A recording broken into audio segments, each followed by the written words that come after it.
안녕하십니까. 어음수표법 5주차 이제 그 두 번째 시간으로 은행 업무와 어음에 대해서 살펴보도록 하겠습니다. 은행 업무와 이 어음의 관계는 어법에서 이게 명문으로 규정되어 있거나 그렇지는 않은데 뭐 사업을 하시는 분이라든가 기타 실무상에 필요하신 분들이 있을 것 같아서 좀 다뤄보기로 했습니다. 그래서 필요하신 분들 위주로 교환을 위주로 해서 이해를 하시고 더 많은 이해가 필요하신 분들은 관련 서적을 더 보시고 그렇지 않으신 분들은 가볍게 이해하는 선에서 마무리하셨으면 좋겠습니다. 은행의 업무는 크게 그 예금을 받아서 대출을 하는 그 예금 업무와 대출 업무가 우리들이 알고 있는 대부분의 업무가 되겠고, 그 밖에도 우리가 환전을 하죠. 예, 그래서 뭐 그다음에 환전 이외에도 이제 외국에 돈을 보내는 그러한 환 업무가 있고, 그 다음에 이제 그 수출입하면서 뭐 신용장을 개설한다든지 그러한 경우에 수출입 업무와 관련된 그러한 업무로 크게 나눌 수 있겠습니다. 그래서 이와 관련돼 가지고 은행 업무와 어음을 살펴보면 첫 번째 이제 그 예금 업무와 관련해서 보도록 하겠습니다.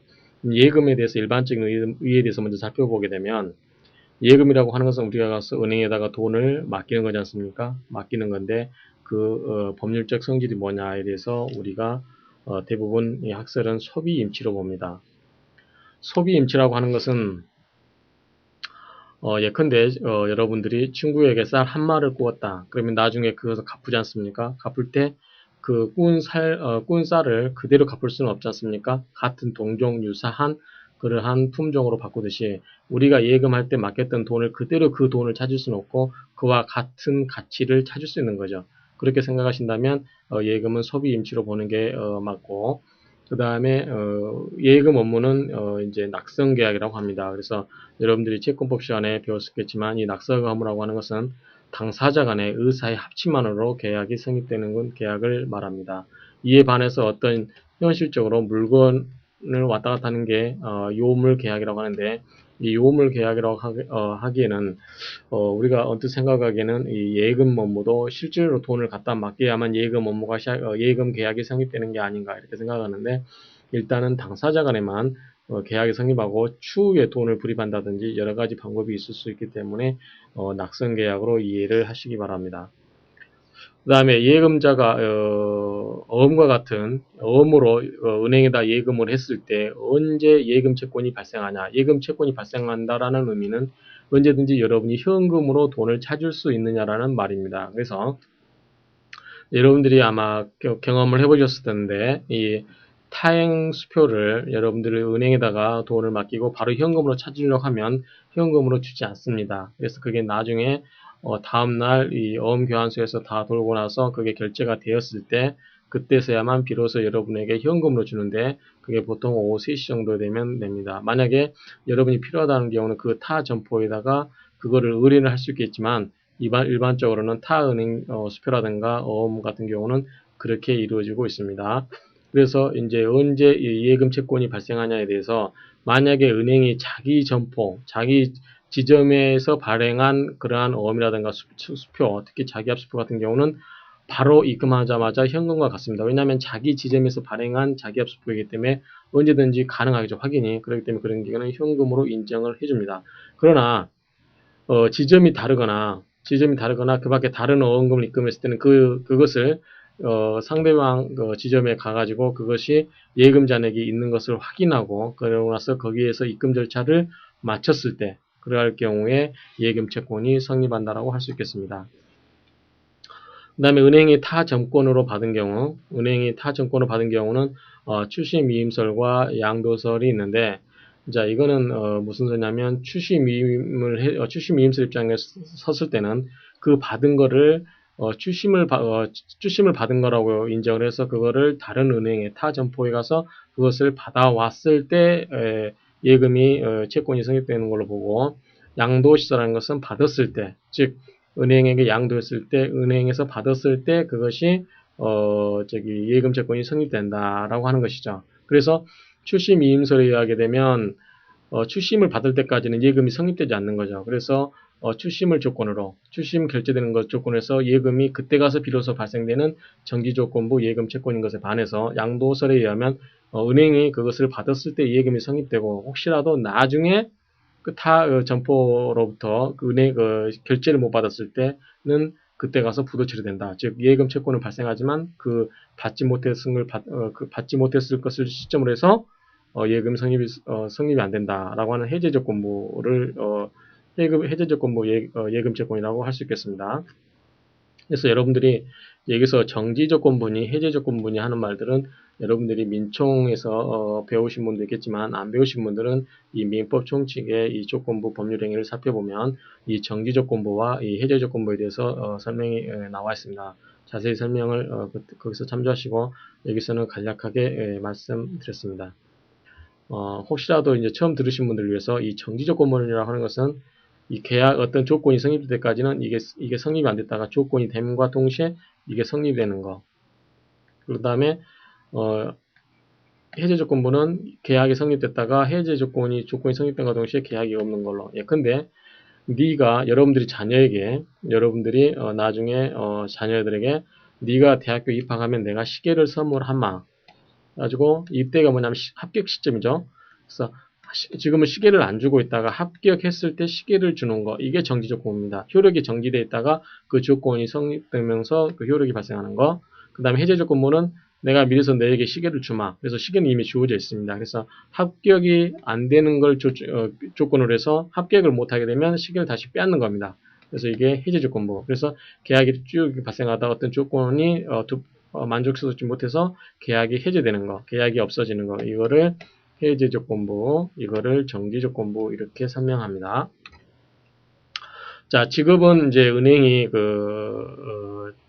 저번 시간에 설명했지만 이 자기압수표라고 하는 것은 어음관계가 원인관계에 미치는 영향 중에서 지급을 위하여, 지급을 담보하기 위하여, 지급에 가름하여, 그때 이 자기압수표는 지급에 가름하여는 그것보다 현금과 같다 이렇게 설명을 드렸습니다. 그래서 이거는 현금으로 보면서 동시에 기존 채무는 소멸하게 되는데 그때 기존 채무가 소멸하는 원인이 뭐냐 할 때 이 대물변제에 의해서 한다라고 설명을 드렸습니다. 그 다음에 이제 당좌 예금이라는 게 예금 업무와 관련해서 두 번째로 이제 당좌 예금이라는 게 있는데 당좌라고 하는 것은 이제 사업을 하는 사람들이 또는 개인으로 쓰는 사람들이 은행에다가 당좌계좌라는 걸 만듭니다. 그래서 거기에 당좌계좌에 돈을 입금해 놓고 그 당좌계좌에 돈이 있는 한도 내에서 가계수표라든가 당좌수표를 발행하는 걸 말하는 겁니다.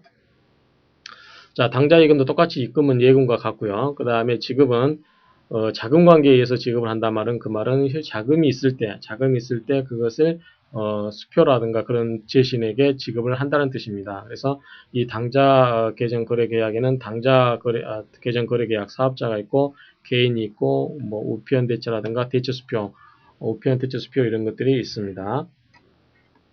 별단 예금이라고 하는 것은 말 그대로 별도로 둔 예금 그런 뜻입니다. 그래서 은행에서 뭐 잡수기라든가 여러 가지의 그런 경우에 별단 예금이라고 해가지고 별도의 계정으로 만들어가지고 그거를 따로 관리하는 걸 말합니다. 그래서 이제 별단 예금은 일시적인 정리의 필요를 위해서 편의상 설치된 예금이다 이렇게 돼 있고요. 그래서 이제 은행이 자기압수표를 발행할 때는 여러분들이 은행에 자기압수표 발행을 의뢰했을 때는 여러분들이 은행에다 10만원을 주게 되면 은행이 10만원을 받은 걸 그대로 그거를 여러분 예금계좌에 만들지 않고 예금계좌에서 빼가지고 예금 계정을 두어가지고 거기에다 두고서 자기압수표를 발행하게 됩니다. 그래서 자기압수표를 발행해서 그게 전전 유통돼가지고 최종적으로 소지하고 있는 사람이 수표를 은행에 제시하고 돈을 청구하게 되면 별단 예금에 따로 이 10만원을 마련하기 때문에 지급되지 않을 경우가 없습니다. 그래서 이런 경우는 현금과 같이 유용하게 지급된다고 할 수 있겠습니다. 자, 여기서 이제 방금 설명드린 이야기인데, 이제 자기압수표를 발행한 은행은 발행인과 동시에 지급인의 지급이 한다. 그래서 은행이 발행을 하고, 그 다음에 은행이 지급을 하게 되는 거죠. 그 다음에 이제 방금 말한 것처럼 이런 경우는 별도로 이 계정을 관리하기 때문에 지급 거절될 염려가 거의 없어서 피지급성이 확보되어서 현금과 유사한 지급수단이 되고 있다. 이렇게 말씀드릴 수 있습니다. 이 부분은 읽어보시고요. 그 다음에 대출 업무와 관련해 가지고 이제 은행의 대출의 법적 성질이 뭐냐 이거에 대해서 이제 학설은 금전 소비대차라고 합니다. 그래서 아까 조금 전에 예금은 뭐라고 그랬죠? 예금은 소비 임치다. 임치라는 것은 맡기는 거죠. 맡기는데 소비를 하는 거죠. 그래서 소비하고 나중에 다시 돌려줄 때는 동일한 것으로, 동일한 동종으로, 동일한 것이 아니라 동일한 종류의 것으로 맡기는 거고 대출도 마찬가지겠죠. 근데 이거는 뭐냐면 대차죠. 임차가 아니라 갖다 쓰는 거죠. 그래서 이때도 마찬가지 소비대차. 여러분들이 현금, 뭐 예컨대 대출금 1000만 원 받게 되면 1000만 원에 어떤 값어치를 갚는 거지 그 1000만 원 빌려온 현금을 그대로 갚는 건 아니죠. 그래서 그런 측면에서 금전 소비대차다. 이렇게 이해를 하시면 되겠습니다. 그 다음에 대출금과 관련해서 이제 나오는 개념들이 어음대출, 증서대출, 당좌대월, 어음할인들이 있는데 이제 여기서는 크게 어음대출하고 어음할인 등에 대해서 보도록 하겠습니다. 자, 어음대출이라고 하는 것은 뭐냐면, 예컨대, 우리 개인 간에도 이제 돈을 꾸게 되면 차용증서라는 걸, 해가지고, 그거를 나중에 증거수단으로 쓰지 않습니까? 마찬가지로 A라는 사람이 은행에다가 돈을 꿀 때, 돈을 1000만 원을 달라고 했을 때, 은행이 이제 A한테 주겠죠. 그러면 A는 뭐냐면 여기다가 차용증을 써야 되겠죠. 차용증을 쓰는데, 차용증은 우리가 어음법 처음에 공부할 때 유가증권에서 공부를 할 때 차용증은 유가증권이 아니고 증거증권에 불과하다라고 했습니다. 그러면 이거를 이제 유가증권을 만드는 게 뭐냐면 어음을 여기다가 발행을 합니다. 그래서 은행이 수신이고 A가 대출자가 지급인 은행이 뭐 발행을 한다든지 그래가지고 A가 지급인으로 해가지고 이것을 어음을 은행이 받아두게 됩니다. 그래서 나중에 이 사람이 이 1000만 원에서 갚지 않으면 이거를 가지고 어음을 돌리거나 또는 그 전에 1000만 원을 지금 꿔준과 동시에 이 어음을 할인해가지고 제3자한테 C, D한테 할인하게 되면 이 은행은 바로 돈을 자기 은행이 대출해줬던 돈을 바로 돌려받아서 그 돈을 다시 대출을 쓰는 그러한 효과가 있기 때문에 이렇게 어음으로 어음으로 이렇게 받는 것을 어음대출이다. 이렇게 이해하시면 됩니다.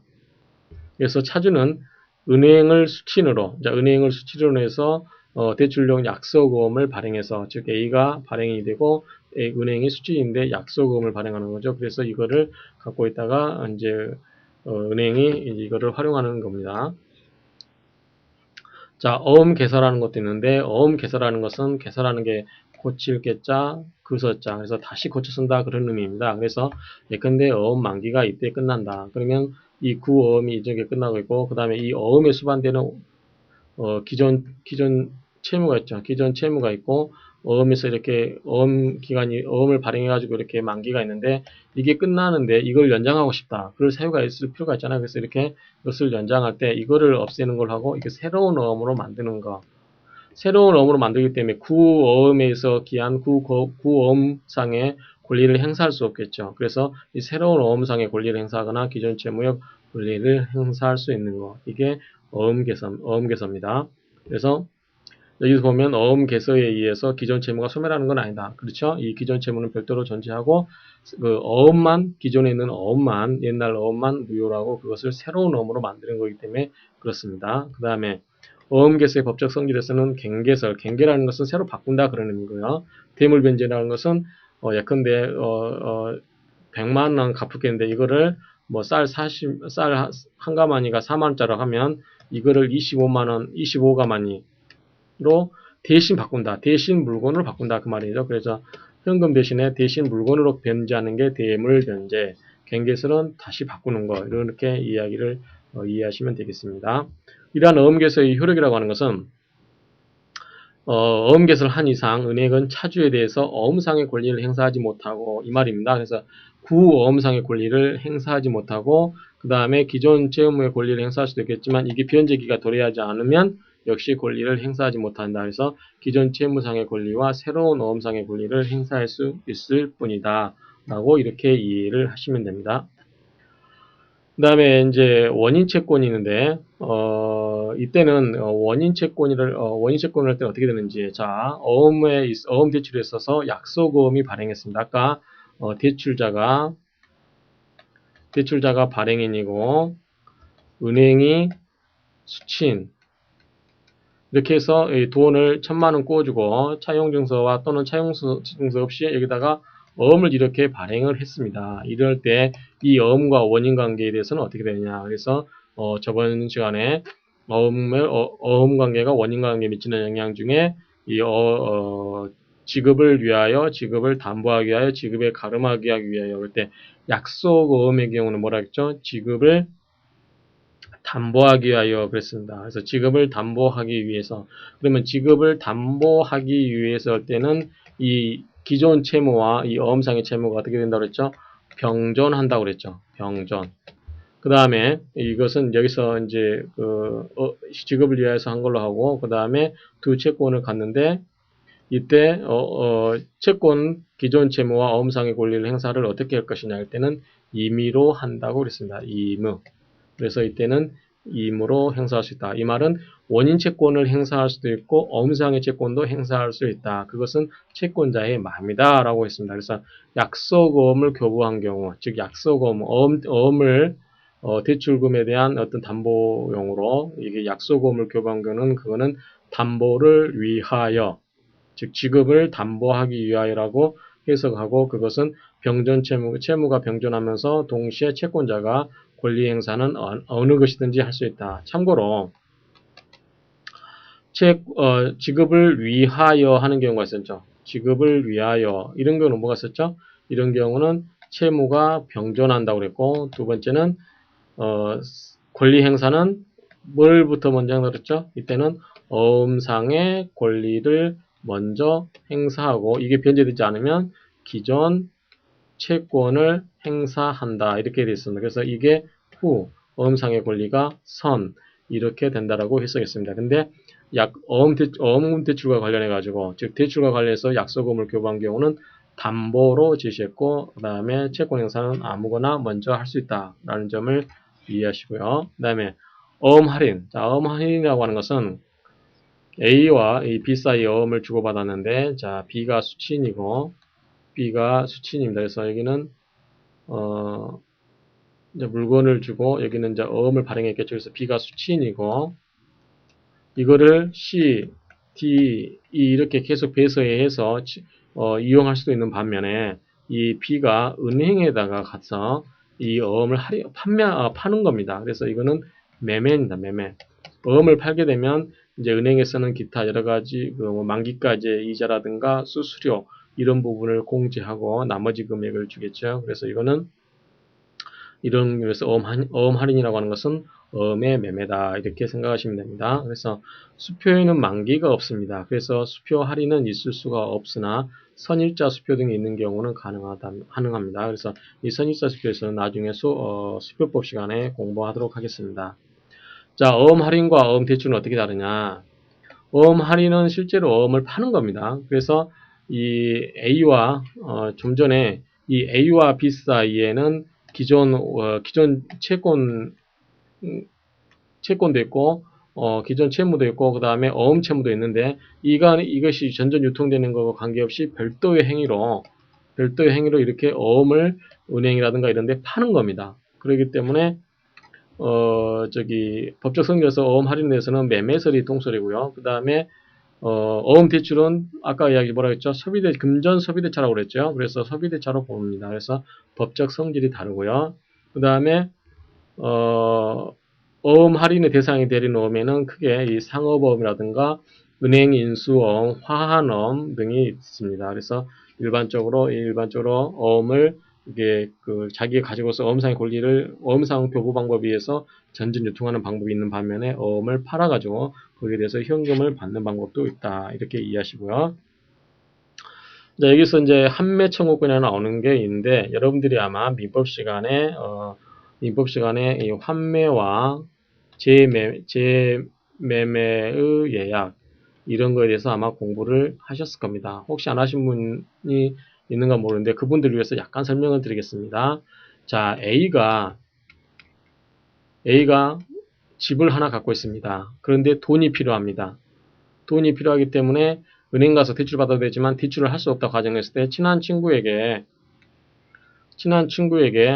내가 너 집을 소유권을 넘겨줄 테니까 이 집을 넘겨줄 테니까 돈 3억만 빌려다오. 예컨대 집이 5억짜리라고 가정했을 때 3억만 빌려다오 하면 B는 만기까지의 이자 같은 거 계산해서 계약서다 씁니다. 그래서 이거를 돌려받습니다. 또 B는 어떤 흑심을 가질 수도 있을까요? 이 사람이 나중에 변제를 못하게 되면 5억짜리를 3억에 살 수도 있다라는 어떤 그러한 기대심리를 가질 수 있잖아요. 그래서 B는 뭐 거부 안 하고 만약에 갖게 되면 3억에다 이자를 받고 만약에 그것도 안 되면 이 집을 경매를 해서 뭐 4억 5천이라도 이렇게 경매를 통해서 언제든지 확보할 수 있기 때문에 손해나는 장사가 아니죠. 그래서 B는 이에 응하는 경우가 대부분입니다. 그럴 때 A는 좀 불리하죠. 왜냐하면 5억짜리를 3억에 넘겼으니까 불리한 거죠. 그래서 환매라고 하는 것은 뭐냐면 A가 집을 넘기긴 넘기는데 나중에 이제 뭐 예컨대 1년 뒤에 3억의 이자 10%에서 3억 3천을 주고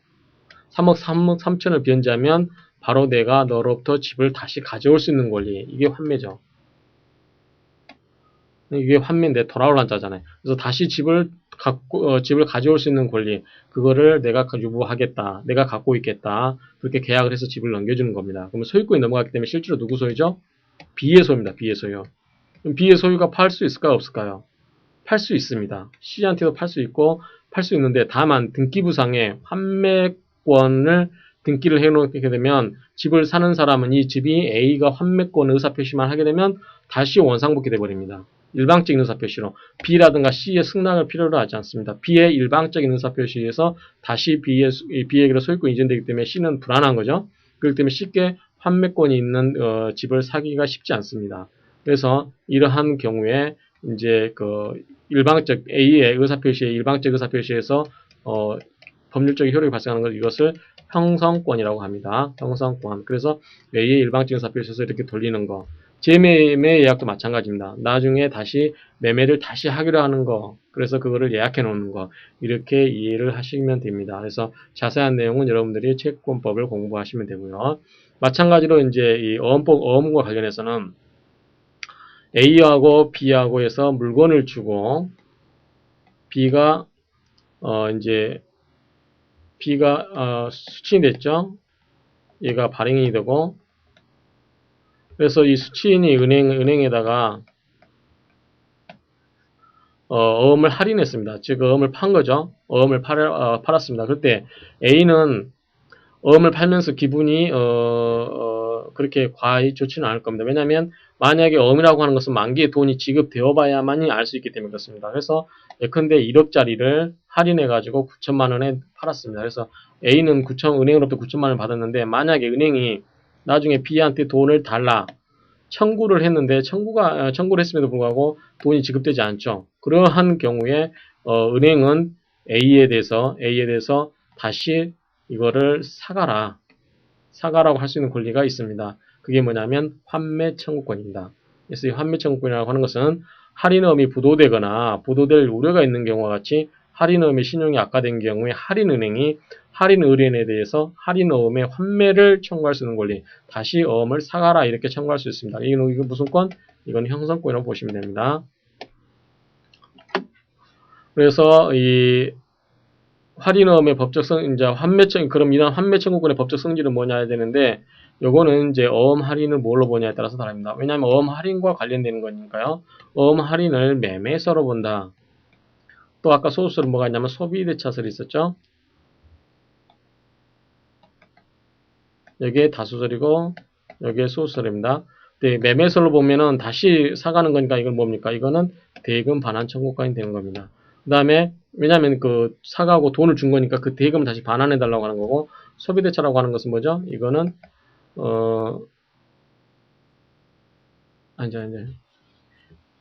이게 매매로 보는 경우는 이거를 다시 사달라고 하는 거기 때문에 이것은 이 환매로 보는 거죠. 환매라든가 또 재매매 예약이 되는 거죠. 다시 사가라고 하는 거니까. 근데 소비대차라고 하는 것은 이제 가서 사용한 것에 대한 대금을 반환하는 거죠. 그래서 이것은 대금 청구권이다 라고 하는 겁니다. 그래서 학설은 여러분들 이해만 하시면 됩니다.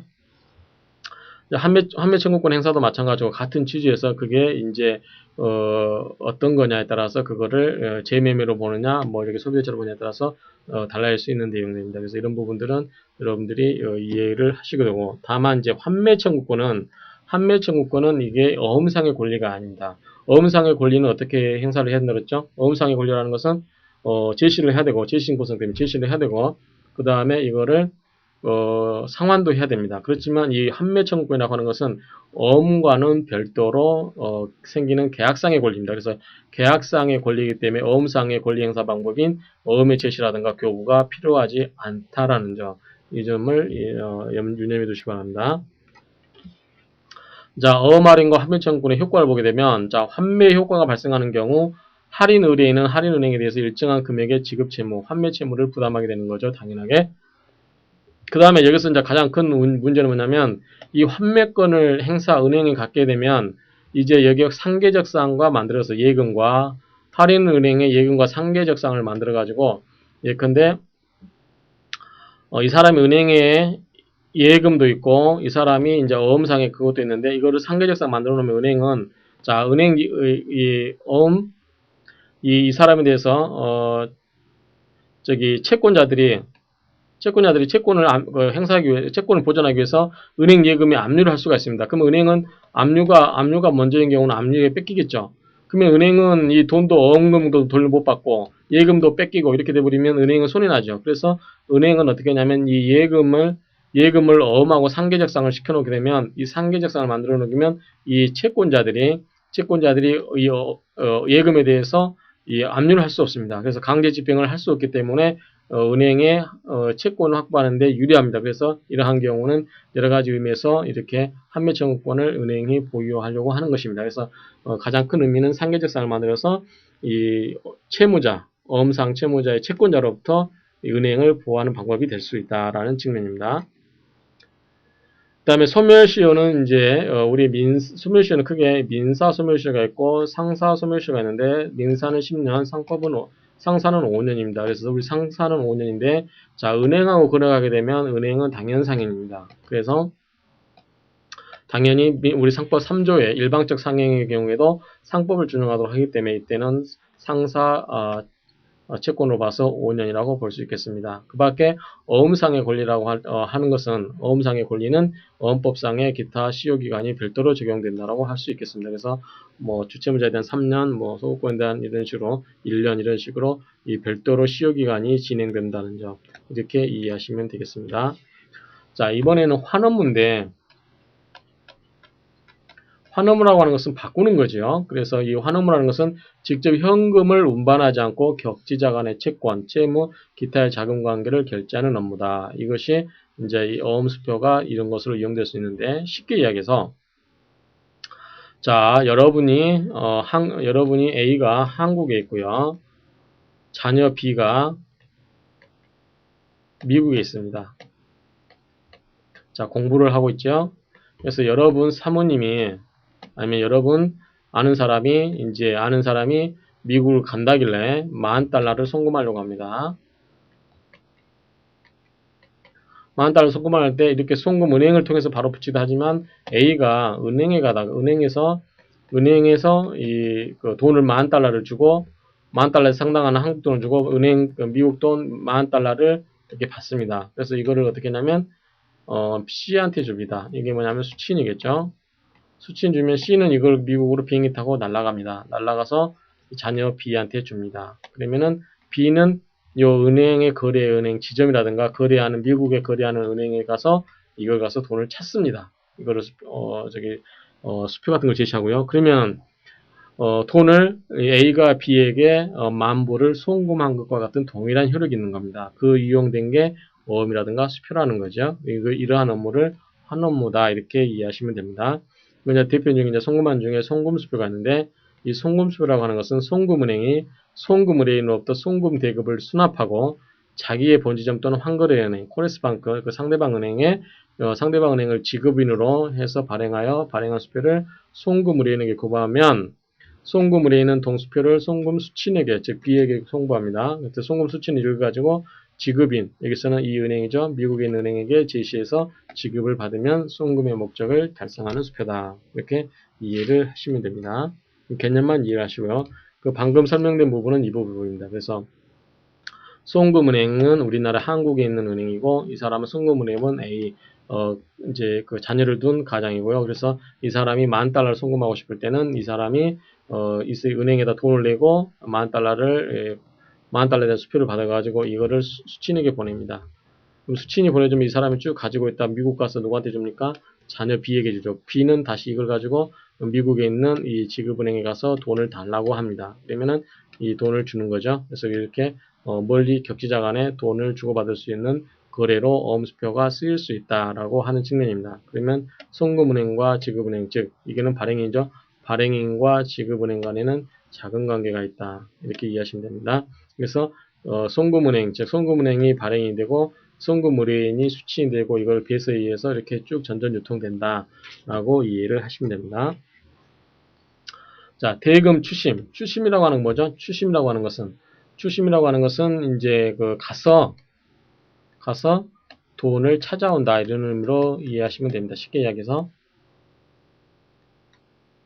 가서 돈을 찾아온다. 이게 추심입니다. 그래서 이제 쉽게 이야기해서 이제 그 여러분들이 은행이 고객이라든가 거래은행 또는 자기의 지점 등에 의뢰해서 각종의 유가증권 등에 의한 금전 채권의 지급을 수령한다. 예, 근데 쉽게 예를 들어서 A가 있고 B가 있고 이건 한국이고 이건 미국입니다. 그래서 이 사람이 물건을 팔고 이 사람이 만약에 어음을 발행해서 환원을 뭐 발행했다든지 어음을 발행해서 이 B한테 줍니다. 그럼 이 수취인이 되겠죠. 그럼 수취인은 자기 거래은행 B형에게 이걸 넘깁니다. 물론 어음을 팔 수도 있고 팔게 되면 할인되는 거고 이때는 아니면 가서 이 돈을 좀 받아다오라고 추심을 의뢰할 수 있겠죠. 그래서 대금을 추심해달라고 하면 이 B형은행은 다시 이거 자기 미국에 있는 거래은행 정에게 넘깁니다. 그럼 정은 다시 B에게 가서 돈을 달라고 그것을 제시해가지고 돈을 받습니다. 그렇게 하는 것을 이렇게 역으로 가서 돈을 추심해 오는 것, 이것을 대금 추심이다 라고 이해를 하시면 됩니다. 뭐 그러한 유가증권에는 어음수표 등이 있고 예금증서 여러 가지가 있을 수 있습니다. 그때 추심의뢰인, 여기서는 A죠. 추심의뢰인과 추심은행 간의 법률관계는 위임계약이고 조건부 예금계약이 병존한다. 이게 무슨 말이냐면 물론 이제 돈을 찾아달라고 위임하는 거니까 위임계약이 있는 거고 조건부 예금계약이라는 것은 자 이게 예컨대 1억 원짜리였다면은 이게서 은행에다 추심해달라 이렇게 해가지고 돈을 보내게 되면 은행이 여기 가서 돈을 지급받아야만 이 사람에게 주는 거죠. 그랬을 때 이것을 받았을 때를 조건으로 해서 돈을 주는 거, 이것이 조건부 예금계약이다 이렇게 생각하시면 됩니다.